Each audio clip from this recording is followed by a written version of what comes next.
সবাইকে আন্তরিকভাবে স্বাগত। যে যেখান থেকে আমার এই ভিডিও দেখছেন সবার জন্য আন্তরিক শ্রদ্ধা, সম্মান এবং শুভকামনা। মাহফুজ আলম বাংলাদেশের একজন অন্যতম উপদেষ্টা, ডক্টর মোহাম্মদ ইউনূসের উপদেষ্টা, এবং যাকে আমেরিকায় ক্লিন্টন ফাউন্ডেশনের একটি অনুষ্ঠানে ডক্টর মোহাম্মদ ইউনূস এই মাহফুজ আলমকে যখন পরিচয় করিয়ে দেন তখন বলেছিলেন যে বাংলাদেশে যে শেখ হাসিনার পতন ঘটেছে, সেই যে বৈষম্যবিরোধী ছাত্র আন্দোলন, সেই ছাত্র আন্দোলনের মাস্টার মাইন্ড মাহফুজ আলম। এই মাস্টার মাইন্ড তিনি অখণ্ড বাংলা তৈরির দাবি করে একটি পোস্ট করেছেন। সেখানে ভারতের কিছু অংশকে তার কল্পিত ম্যাপে নিয়েছেন, চিহ্নিত করেছেন।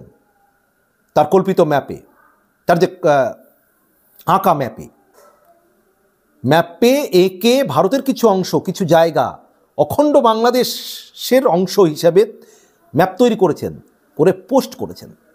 পোস্ট করার পরেই নিজের দেশ বাংলাদেশ থেকেই কিছু কিল গুঁতো খেয়েছেন, কিছু ধমক চমক খেয়েছেন। খাওয়ার পরে হুঁশ ফিরে ঘন্টা দুয়েক পরে সেই পোস্ট আবার ডিলিট করেছেন। মাহফুজ আলম বৈষম্য বিরোধী ছাত্র আন্দোলনের মাস্টার মাইন্ড হিসেবে যাকে আমেরিকায় ক্লিন্টন ফাউন্ডেশনের অনুষ্ঠানে ডক্টর মোহাম্মদ ইউনূস পরিচয় করে দিয়েছিলেন এই মাহফুজ আলমকে, যে এই বৈষম্য বিরোধী ছাত্র আন্দোলন কোনো হঠাৎ করে হয়নি। ইট ইজ মেটিকুলাস ডিজাইন করে, একেবারে সূক্ষ্ম পরিকল্পনা করে দীর্ঘদিন ধরে এই আন্দোলনের ছক করা হয়েছিল। এবং এই আন্দোলনের মাস্টার মাইন্ডকে দেখালেন মাহফুজ আলমকে আমেরিকার ক্লিন্টন ফাউন্ডেশনে। এই মাহফুজ আলম তিনি অখণ্ড বাংলাদেশের স্বপ্ন দেখছেন ভারতের কিছু অংশ নিয়ে। একটা সীমা থাকে ঔদ্ধত্যের, একটা ঔদ্ধত্য মানে লিমিট ছাড়া হয়ে গেলে সেটা মেনে নেওয়া যায় না। আজকে বাংলাদেশ ভারতের অংশ বেশ কিছু নিয়ে তিনি ম্যাপ করছেন, অখণ্ড বাংলাদেশ তৈরি করবেন। চাপের মুখে, তোপের মুখে পোস্ট ডিলিট করলেন, কিন্তু তার মনোবাসনা কি? তিনি একজন উপদেষ্টা। প্রথমে তিনি ছিলেন ডক্টর মোহাম্মদ ইউনূসের প্রধান সহকারী, এখন আবার হয়েছেন উপদেষ্টা, এবং যিনি মাস্টার মাইন্ড এই আন্দোলনে। তিনি যখন বলছেন যে, যদি সহজ করে বলি, যে পশ্চিমবঙ্গের বেশ কিছু জায়গা মুর্শিদাবাদ, জলপাইগুড়ি, তারপরে সেভেন সিস্টার্স যদি ধরি আমরা, অর্থাৎ ত্রিপুরা, মণিপুর, বিভিন্ন কিছু জায়গা নিয়ে উত্তর পূর্বের কিছু রাজ্যগুলিকে নিয়ে একটা অখণ্ড বাংলার তৈরির কথা বলছেন। এবং মাহফুজ আলমের যে ম্যাপ, সেই ম্যাপে এগুলো তিনি তুলে ধরেছেন। এই ম্যাপ যদি পূর্ণতা না পায়, এই ম্যাপ তৈরি না হলে নাকি পূর্ণ স্বাধীনতা হবে না। তিনি পোস্টটি ডিলিট করে দিয়েছেন পরে, 2 ঘন্টা পরেই।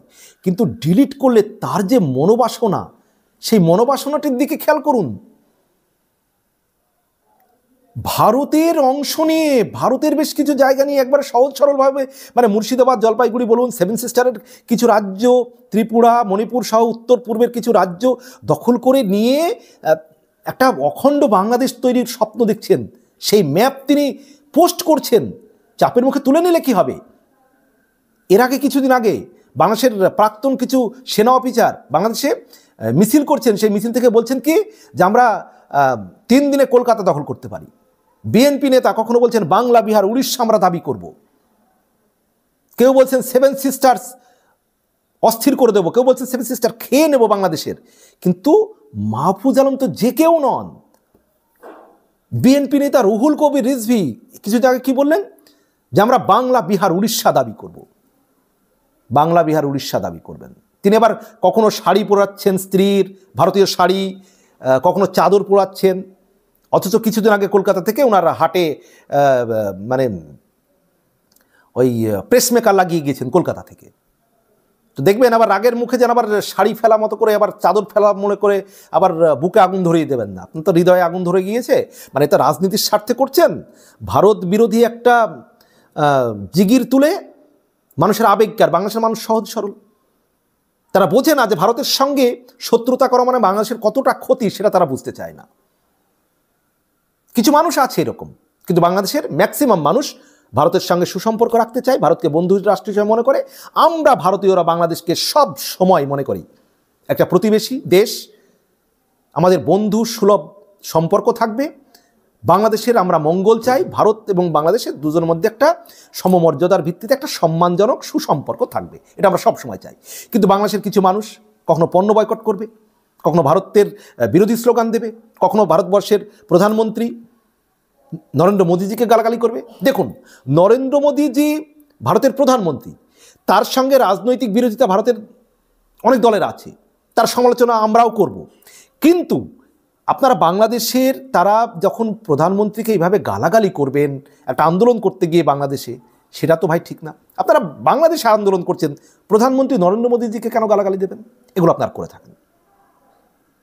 কিন্তু বাংলাদেশের ম্যাক্সিমাম মানুষ তারা শুভবুদ্ধি সম্পন্ন, তারা বাংলাদেশ এবং ভারতের মধ্যে একটা সুসম্পর্ক চায়, তারা জানে যে ভারতের সঙ্গে বাংলাদেশের দ্বন্দ্ব হলে কি কার কী সমস্যা। তো যাই হোক, মূল আলোচনা আসি। তো এই মাহফুজ আলম তার এই যে পোস্ট ঘিরে বাংলাদেশেই বিতর্ক হয়েছে, বাংলাদেশেই তার বক্তব্যের বিরোধিতা করা হয়েছে এবং বিতর্কের মধ্যে পড়ে, চাপের মধ্যে পড়ে, ধমক চমকের মধ্যে পড়ে তার পোস্টটি ডিলিট করে দিয়েছেন। কিন্তু এই ডিলিট করে দেওয়া হলেও এই যে মাস্টার মাইন্ড, প্রধান উপদেষ্টার প্রধান সহকারী ছিলেন, এখন উপদেষ্টা হয়েছেন, তার যে চিন্তা চেতনা, সেটা তো ভাবতে অবাক লাগছে যে তিনি ভারতের অংশকে বাংলাদেশের অংশ বলে মনে করছেন। আচ্ছা, আমার যে সমস্ত বন্ধুরা বাংলাদেশের এবং ভারতের এই ভিডিওটি দেখছেন, আমার বক্তব্যের মাঝখানেই আমি বলছি, আপনারা বলুন তো এই বক্তব্যকে কি বলা যায়? তার ঔদ্ধত্যের, তিনি কি এই পোস্ট করতে, মানে কি বলবো, এই যে এই ধরনের পোস্ট করেছেন, কি তার সীমাহীন ঔদ্ধত্যের পরিচয় নয়? এটা জানাবেন কমেন্ট করে, বাংলাদেশের বন্ধুরাও জানাবেন, ভাইয়েরা, স্যারেরা, ম্যাডামেরা, এবং আমাদের ভারতীয়রাও জানাবেন। এত ঔদ্ধত্য তার হয় কি করে যে ভারতের অংশ নিয়ে অখণ্ড বাংলাদেশের ম্যাপ তৈরি করেন তিনি, যে বাংলাদেশের পূর্ণতা পাবে না এই অংশগুলো ছাড়া? চিন্তা করুন তো, হিমালয় থেকে মানে বঙ্গোপসাগর পর্যন্ত জনপদ পুনরুদ্ধার ব্যতীত পোকায় খাওয়া পূর্ব পাকিস্তান হয়ে বাংলাদেশ নিয়ে আমরা মুক্তিকে ছুঁতে পারবো না। মাহফুজ আলম বিজয় দিবস 16ই ডিসেম্বর বিজয় দিবসের রাতে ফেসবুকে পোস্ট করেছিলেন, এবং আবারও বলছি, পোস্টটি বিতর্কের মধ্যে 2 ঘন্টা পরে তিনি ডিলিট করে দেন। কিন্তু এই মাহফুজের যে দাবি, অখণ্ড বাংলার যে স্বপ্ন, সেই যে স্বপ্ন, তার যে কল্পনা, সেটা তো অবাক করার মতো। হিমালয় থেকে বঙ্গোপসাগর পর্যন্ত জনপদ পুনরুদ্ধার ব্যতীত পোকায় খাওয়া পূর্ব পাকিস্তান হয়ে বাংলাদেশ নিয়ে আমরা মুক্তিকে ছুঁতে পারবো না। কি উদ্ধত্ত! তিনি আরও বলেন পোস্টে, এ রাষ্ট্রের জন্মদাগ তথা ভারত নির্ভরতা ও ভারতের আধিপত্য মুক্ত রাখতে 75 আর 24 ঘটাতে হয়েছে। 75 আর 24 ঘটাতে হয়েছে। 75 মানে 1975 মানে বুঝতে পারছেন? 1975 মানে 1975 সালে তো বঙ্গবন্ধু তাকে খুন করা হয়েছিল। আর 2024 সালে শেখ হাসিনাকে জোর করে ভারত থেকে এই মানে বাংলাদেশ থেকে মানে তাকে ক্ষমতাচ্যুত করার পরে শেখ হাসিনা ভারতে চলে আসতে বাধ্য হন বাংলাদেশ থেকে। চিন্তা করুন তো, যে 75 আর 24 ঘটাতে হয়েছে। 75 মানে বঙ্গবন্ধু শেখ মুজিবুর রহমান, তিনি কি মিন করতে চেয়েছেন আমি জানি না 75 মানে। আমি আবারও বলছি যে ৭৫ মানে কি বঙ্গবন্ধু শেখ মুজিব তার পরিবার হত্যা এইটাকে মিন করতে চেয়েছেন, না অন্য কিছু? আমি জানি না, যারা ভিডিওটি দেখছেন তারা জানাবেন যে ৭৫ বলতে কী মিন করতে চেয়েছেন। রাখতে, আচ্ছা যাই হোক, আবার পড়ি যে ভারতের আধিপত্য মুক্ত রাখতে ৭৫ আর ২৪-এর ঘটাতে হয়েছে। মানে ৭৫ মানে কি বলতে চাইছেন বলুন তো, আর ২৪ মানে তো এই যে শেখ হাসিনা পতন ঘটাতে হয়েছে। দুই ঘটনার ব্যবধান ৫০ বছর, কিন্তু আদতে কিছুই পরিবর্তন হয়নি। এই দুই ঘটনার মধ্যে ৫০ বছরের ব্যবধান, কিন্তু আদতে কিছুই পরিবর্তন হয়নি। নতুন ভূগোল ও বন্দোবস্ত লাগবে। নতুন ভূগোল মানে নতুন ভূগোল অর্থাৎ জায়গা আরও পরিসর বাড়াতে হবে, নতুন ভূগোল করতে হবে, নতুন ভূগোল ও বন্দোবস্ত লাগবে, বন্দোবস্ত করতে হবে নতুন ভূগোল। একটি খণ্ডিত ভূমি, একটা জন্মদাগ নেওয়া রাষ্ট্র দিয়ে হয় না। চিন্তা করতে পারছেন? একটি খণ্ডিত ভূমি, একটা জন্মদাগ নেওয়া রাষ্ট্র দিয়ে হয় না। সহজ কথায় বলতে গেলে পশ্চিমবঙ্গের ওই যে বললাম মুর্শিদাবাদ, জলপাইগুড়ি, 7 সিস্টারের মানে ত্রিপুরা, মণিপুর সহ উত্তরের কিছু জায়গা নিয়ে, উত্তর পূর্বের কিছু জায়গা দখল করে নিয়ে অখণ্ড বাংলার কথা বলছেন মাহফুজ আলম। বাংলাদেশ থেকেও কিন্তু এই মতের তীব্র বিরোধিতা হচ্ছে। বাংলাদেশে যারা শুভবুদ্ধি সম্পন্ন মানুষ, যারা জ্ঞানী মানুষ, তারা কিন্তু এই মাহফুজ আলম বেশি বোঝা এই উপদেষ্টার কথার প্রতিবাদ করেছেন। তারাও এই কথাকে কিন্তু সমর্থন করেননি।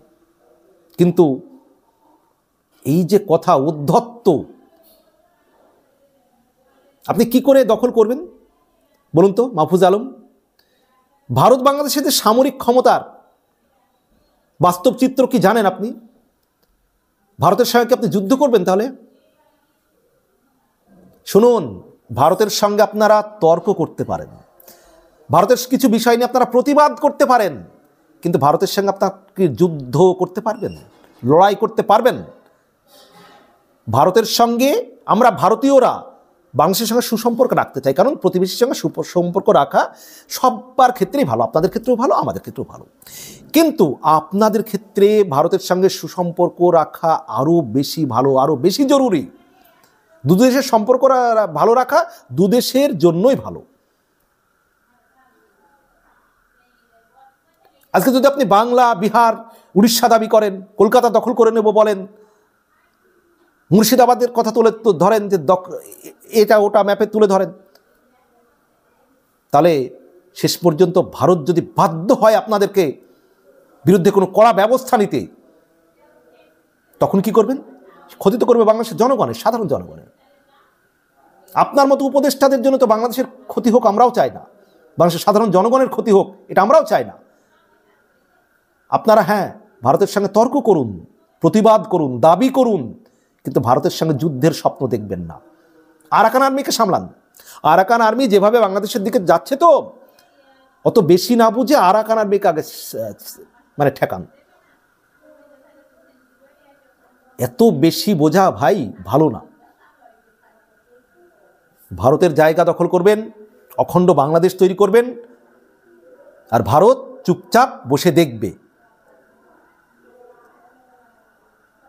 কি বক্তব্য! চিন্তা করুন তো, যে রাষ্ট্রের জন্মদাগ তথা ভারত নির্ভরতা ও ভারতের আধিপত্য মুক্ত রাখতে ৭৫ ও ২৪ ঘটাতে হয়েছে। এই ৭৫ ঘটাতে হয়েছে, এইটা তো আমার কাছে একটা লাগছে যে ৭৫ মানে কি যে মুজিবুর রহমানের পরিবারকে যে হত্যাকাণ্ড, এটাকে বোঝাতে চেয়েছেন? ২৪ না হয় বুঝলাম এই আন্দোলন ঘটাতে হয়েছে, দুটোর ব্যবধান ৫০ বছর, কিন্তু আদতে কিছুই পরিবর্তন হয়নি। আমরা ভূগোল ও বন্দোবস্তে আটকা পড়ে গিয়েছি। কি উদ্ধত্ত! আপনারা ১৯৭১ সালের মুক্তিযুদ্ধের চেতনা মুছতে চাইছেন, বঙ্গবন্ধুর স্মৃতি মুছতে চাইছেন, বঙ্গবন্ধুর মানে সমস্ত স্মৃতি, জয় বাংলা স্লোগানের বিরোধিতা করা শুরু করে দিয়েছেন, নিষিদ্ধ করার প্ল্যান করছেন। ধানমন্ডির ৩২ নম্বরের বাড়ি তা পুড়িয়ে ফেলছে, কোনো ব্যবস্থা নিচ্ছেন না।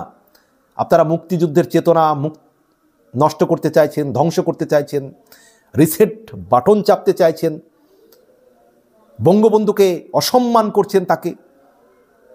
আপনারা দেশের মধ্যে অনেক কিছু সীমা ছাড়া করে ফেলেছেন অলরেডি, কিন্তু এবার যদি ভারত সম্পর্কে এরকম শুরু করেন, সেটা বাংলাদেশের জনগণ বুঝুন যে আপনাদের জন্য কতটা ক্ষতিকর। আপনারা বুঝুন যে এই সমস্ত নাবালক উপদেষ্টা আপনাদের দেশের জন্য কতটা ক্ষতিকর, কতটা ভয়ঙ্কর। আপনারা যারা ভিডিওটি দেখলেন সেই সমস্ত বন্ধু, স্যার, ম্যাডাম, বাংলাদেশ এবং ভারতের প্রত্যেকের কাছে আমার বিনীত অনুরোধ, আপনারা এই বিষয়ে অবশ্যই চাইব এমন বক্তব্য করবেন না কোনো দেশ সম্পর্কে যেন কোনো সবাই চেষ্টা করবেন সম্মান বজায় রেখে কোনো দেশের প্রতি, কোনো মানুষের প্রতি অসম্মানজনক না করে আপনারা মতামত জানাবেন সম্মানের সহিত। প্রতিবেশী দেশ বাংলাদেশ, আমরা চাই তাদের সঙ্গে আমাদের সুসম্পর্ক থাকুক। আপনারা কমেন্ট করবেন, বিনীত অনুরোধ রইল। আর আমার ইউটিউব চ্যানেলটি এখনও যারা সাবস্ক্রাইব করেননি, প্লিজ আমার চ্যানেলটি সাবস্ক্রাইব করে পাশে থাকবেন। ভালো থাকবেন, সুস্থ থাকবেন, সবার জন্য শুভকামনা।